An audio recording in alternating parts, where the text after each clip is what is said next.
Hello everybody and welcome back. Today I want to show you how we can generate these two seemingly very different images from the same dataset that we've acquired during one single CT acquisition.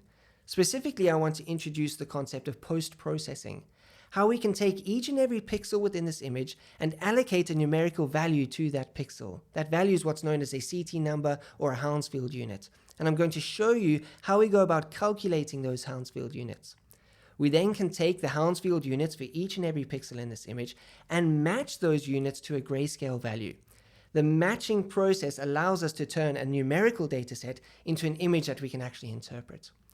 And the grayscale value, the way in which we match that grayscale to specific Hounsfield units, is what's known as windowing. And I'm going to show you how manipulating that grayscale window can make these different images here.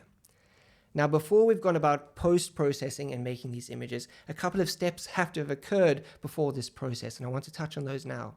Those steps are what we're going to concentrate on after we've gone through this talk. Now, we know that in this specific slice, we're looking at a brain here, a 3D model of the brain. We're looking at a specific axial slice, a volume of tissue within the patient. This 2D image that we're seeing on our screen represents a volume, a 3D volume through the brain.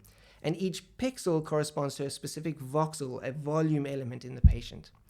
Now we know in order to acquire the data for this specific slice, the CT machine has to rotate at least 360 degrees around the patient and generate different projections. And it's the data that we are reading through the detectors here that we're going to use to mathematically calculate the image here.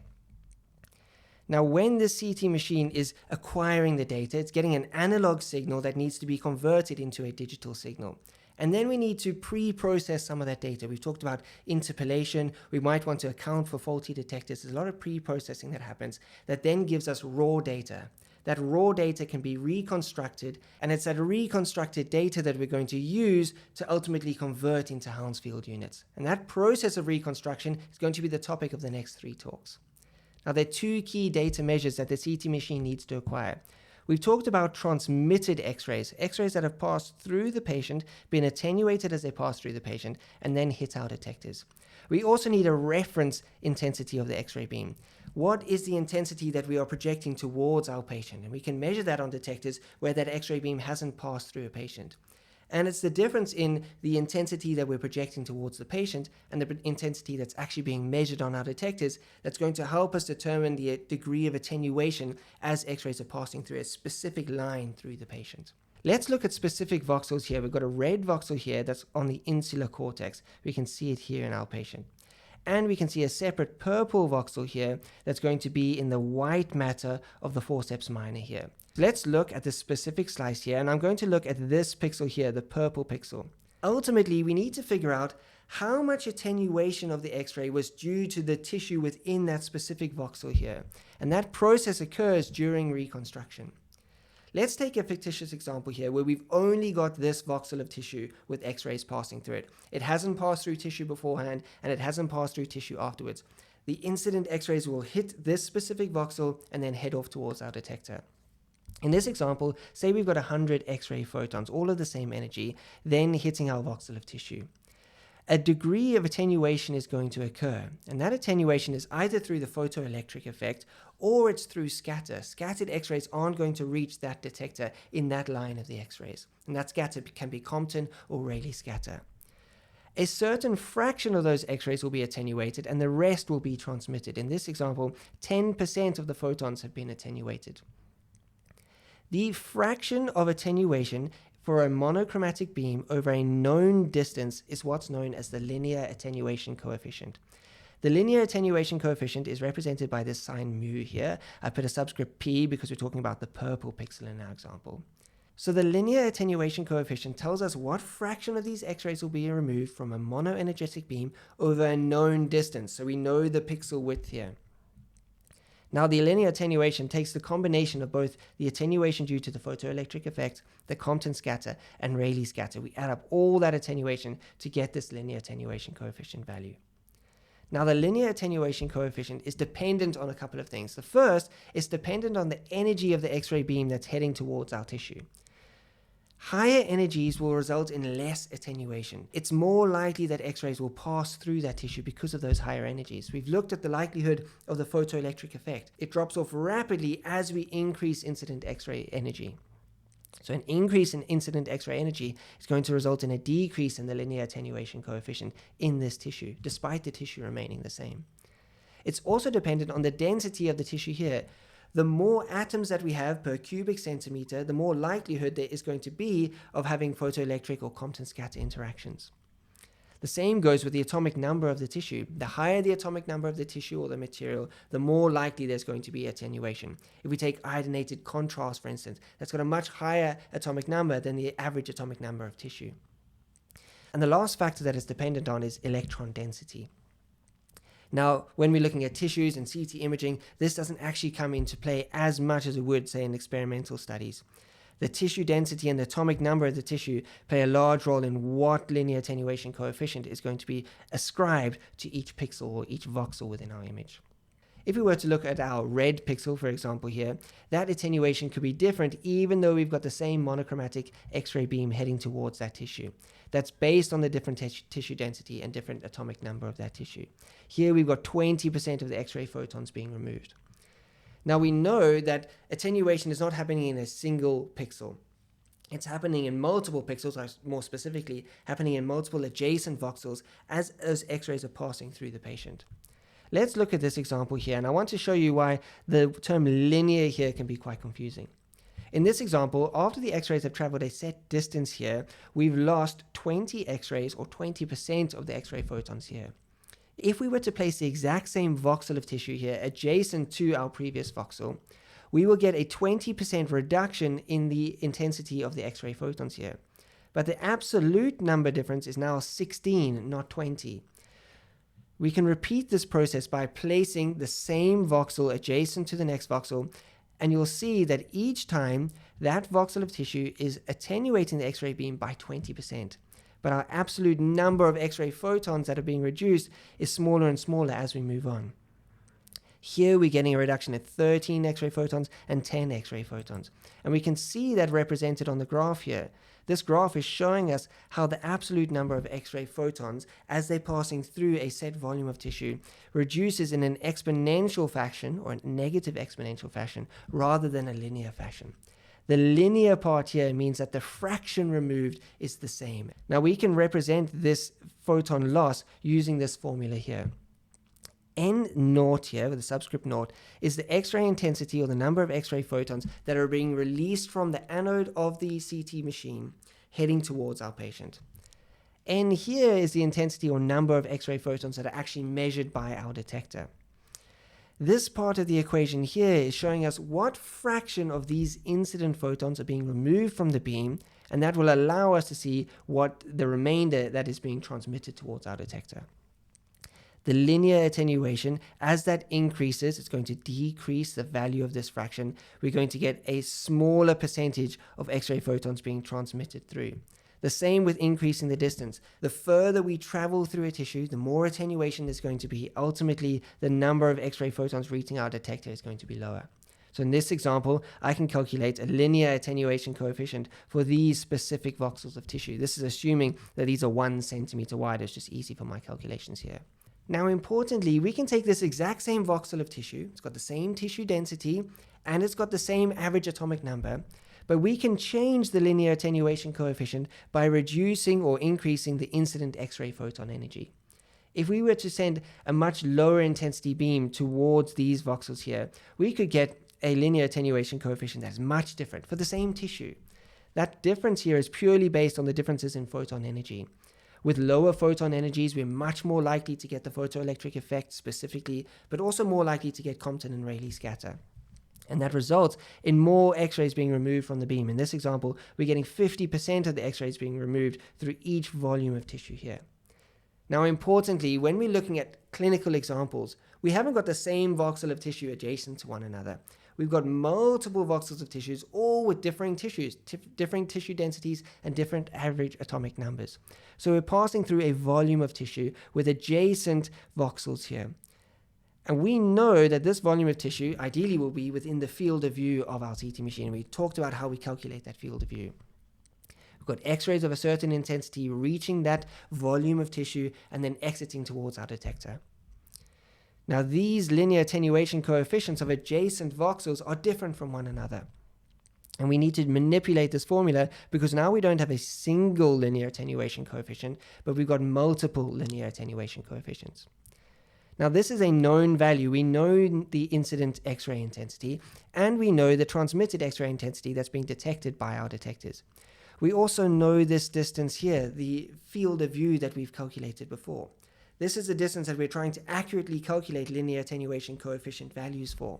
And this we can represent by the term x here, x being the width of each individual voxel that we're trying to calculate, and n being the number of voxels within that total width. So we can now rewrite this equation like this. We know these values here, we know the pixel width, and now we can add up all these linear attenuation coefficients. We can rearrange this formula. I don't want to get too much into it, but here we've rearranged the formula, and we've got our variables on one side of the formula, and we've got our known values on the other side of the formula. This is going to be a numerical value that we can actually use to reconstruct these images. The goal of reconstruction is, again, to make multiple simultaneous equations from all the different projections that we've generated around 360 degrees around the patient, and then solve for these variables using the simultaneous equations. Now, for now, I'm not going to talk about how we go about solving those variables, but say that we can. Say that for each voxel within our image, we can accurately calculate the linear attenuation coefficient in that voxel. I'm going to show you some examples here.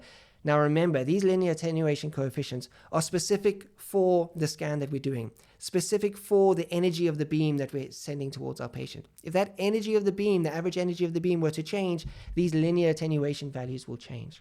Also, it's important to note that these linear attenuation values are not going to be the same for all fat within the body. Visceral fats or subcutaneous fats are going to have different densities. And between patients, we're going to get different densities. We know that people have different bone densities depending on their age or depending on their sex. So these are just examples here. You don't need to learn these here. Now, what if we take these linear attenuation coefficient values, we've made an array, say a 512 by 512 pixel array, and we've placed the linear attenuation coefficient in each one of these pixels. Can't we then convert those to a grayscale and make an image? Well, let's do that. Let's get a grayscale from black to white here and all the grays in between.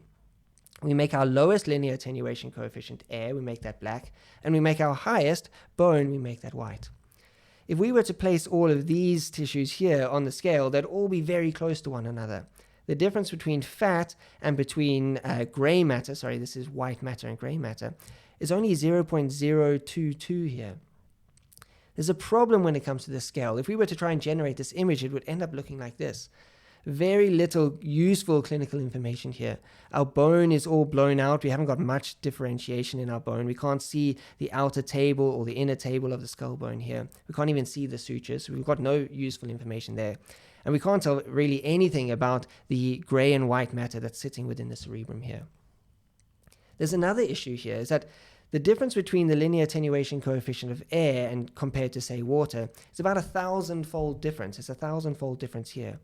The difference between water and bone is about a 2.5-fold difference. So the scale is all off here. But that's not our biggest issue here. The biggest issue when it comes to using linear attenuation coefficient values and translating them directly into an image is that these values are going to change depending on the X-ray intensities that are incident on the patient. I've said that a couple of times now. Now, why is that important? Well, the linear attenuation value change is different for different tissues.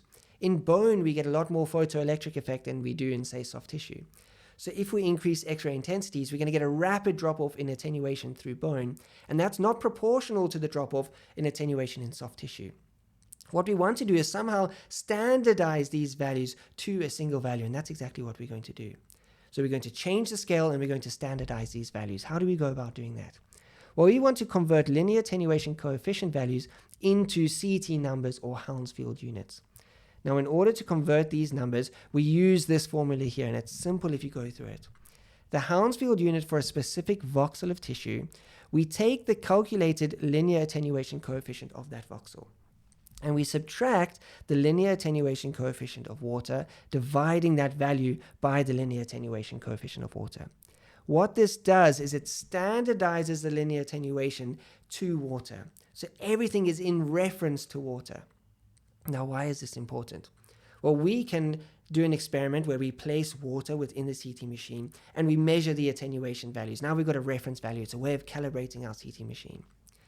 We can then take the calculated value here say of white matter, and enter it into this formula, getting a Hounsfield unit value.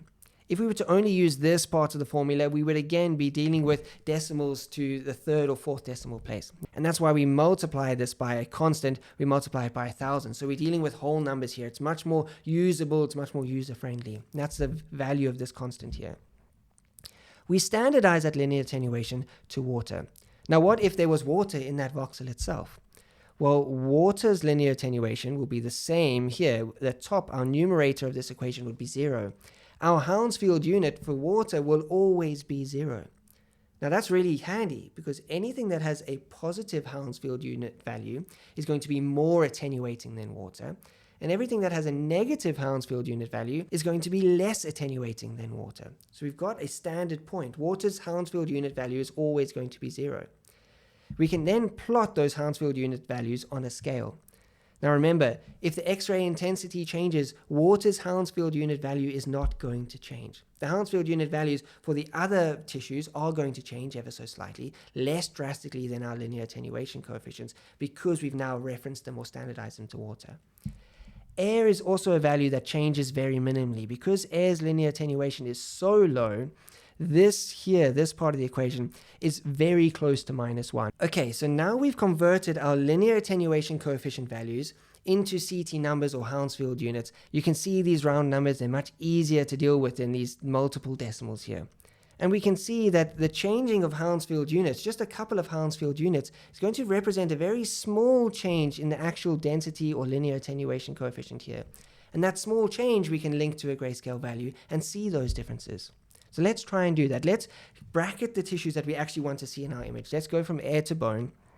Now, importantly, if you used the bone calculation here, you're going to get a value that's higher than 1,000. I've just used 1,000 here because that's often a reference standard for bone. And remember, these are always going to change, these linear attenuation coefficient values. We also want to set a midpoint. What's the middle of that range that we've selected here? And the middle of this range is going to be 0. You'll see why that becomes important later. And let's apply a grayscale value to these Hounsfield units. Now, the process of applying this grayscale value to the Hounsfield units is what's known as windowing. Windowing is what's going to manipulate or post-process our image. There's two key points when it comes to windowing. The first is what's known as window width. What's the range of Hounsfield units that we want to represent within our image, within the grayscale part of our image? The second is what's known as window level. What's the midpoint of that window width that we've selected? Here, the example is 0. Now we can take those Hounsfield units that we have in an array of our image and convert them to actual grayscale values that we display on the screen and generate our image here. Again, this image is slightly better. We can see some more contrast within the bone here, but there's still very little contrast within the cerebrum here. Now, what happens if we want to see the differences in the cerebrum? What if we want to see where the CSF is in relation to the brain? Or what if we want to see differences between white matter and gray matter? We're going to need to change this windowing. Now, why do we need to change this windowing? Can't we zoom in here and maybe click on it and see what the differences are? Well, the human eye can only really interpret 30 to 50 shades of gray different. And here we're dealing in an 8-bit system with 256 different shades of gray. 256 shades of gray spread out over 2,000 Hounsfield units. Only every 7 or 8 Hounsfield units are we going to get a change in a shade of gray. And we can see here that these Hounsfield units are very close to each other. The human eye is not going to be able to interpret these differences. So to get around this, what we do is we narrow our window. We want the contrast to occur over a smaller range of Hounsfield units. This comes at a compromise though.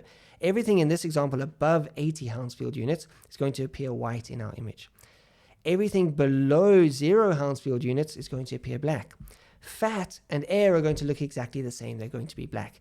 Water is going to be black. Now, what's happened to our window width and our window level? Our window width now is 80 Hounsfield units, and our window level is going to be 40 Hounsfield units. You can see how the level describes where we are along this scale, and the width describes how wide we are covering, how many Hounsfield units we're covering. This is what's known as a brain window, and look what happens to our image when we apply that brain window. There's a drastic difference. Now, let's look at what's actually happened. Our bone has been blown out, it's white. We can't tell the difference between the outer table and the inner table and the spongy bone between them. We've got much more contrast detail between our white matter and our gray matter because of this narrowed down window. Look at the difference in the grayscale values even between such small changes in Hounsfield units. The fat, we can no longer see the subcutaneous fat here. Look how it just looks like the patient's head ends in bone and then it just goes out to air. If you look at our previous image, you can see that subcutaneous fat there because fat was included in our grayscale. It's now no longer included. We can still see the temporalis muscle because that's sitting within this Hounsfield unit window here. And depending on the clinical question we're trying to ask, we can change this window in multiple different ways. In the abdomen, we're going to be using very different windows to what we're using in the brain. Now, in the question bank that I'll link below this talk, I'm going to leave for you reference slides showing the different windowing that we use, and I'm going to link these cases so you can play around with the windowing yourself. This window that I've changed to now, you see we've got a wider window. Everything below 400 is going to be black. Our window width is now 1,400, and our window level is going to be 300, 700 above, 700 below. Look what that does to our image. We've now created a bone-windowed CT.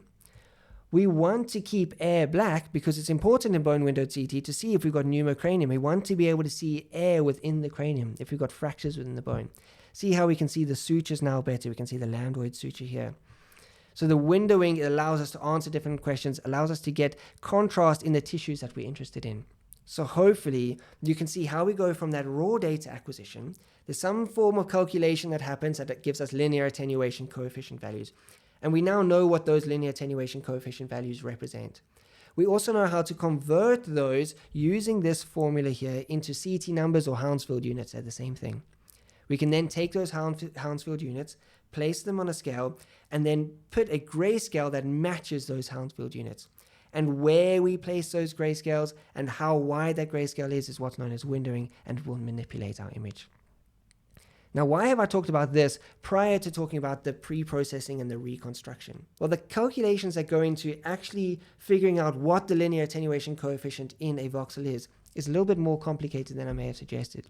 In theory, the answer seems simple. We generate multiple attenuation data points from different angles around the patient. We've got projection data from all those different angles.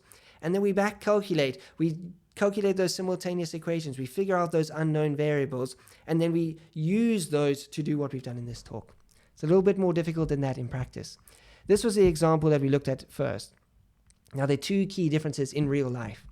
We don't create a monoenergetic beam. Say this one that we were looking at. All those X-ray photons had the same energy. We create a polychromatic, a polyenergetic beam that has an average intensity. This is the quality of the X-ray beam. The number of photons in the X-ray beam is the quantity of the X-ray beam.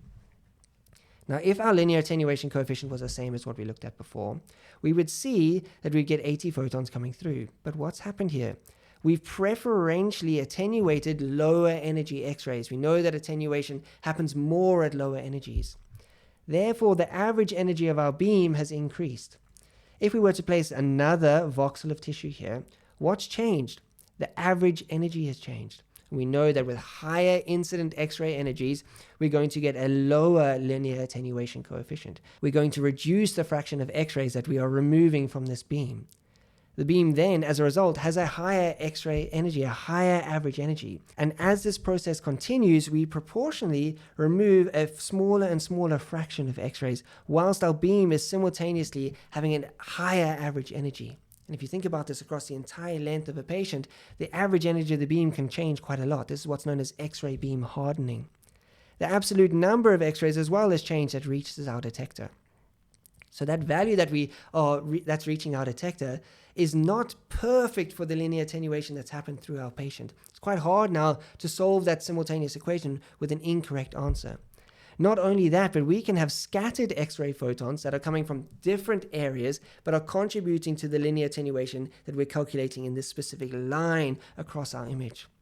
So scatter in combination with beam hardening of a polychromatic beam is going to make the calculation much more difficult. You know that in order to solve simultaneous equations, we need very accurate answers. When we're using this formula here or rearranging this formula here, our answers are going to vary. As we rotate around the patient, the degree of beam hardening is going to be different. We're going to pass through different lengths of bone, different widths of tissue, and that really muddles the data. Now, this is one point where I'm really grateful for the physicists that have come up with CT imaging with reconstruction of data. they've somehow managed to design systems that can still calculate, or at least very accurately estimate, the linear attenuation coefficient in pixels without needing extremely accurate data. And those are the processes that we're going to look at in future talks, the reconstruction processes. We're going to look at simple back projection and filtered or convolution back projection. We're going to look at iterative reconstruction and Fourier-based methods, and how physicists have got around this point, how they've managed to use really messy data but still create accurate images. So if you're interested in that, join me in the next talk. Until then, goodbye everybody.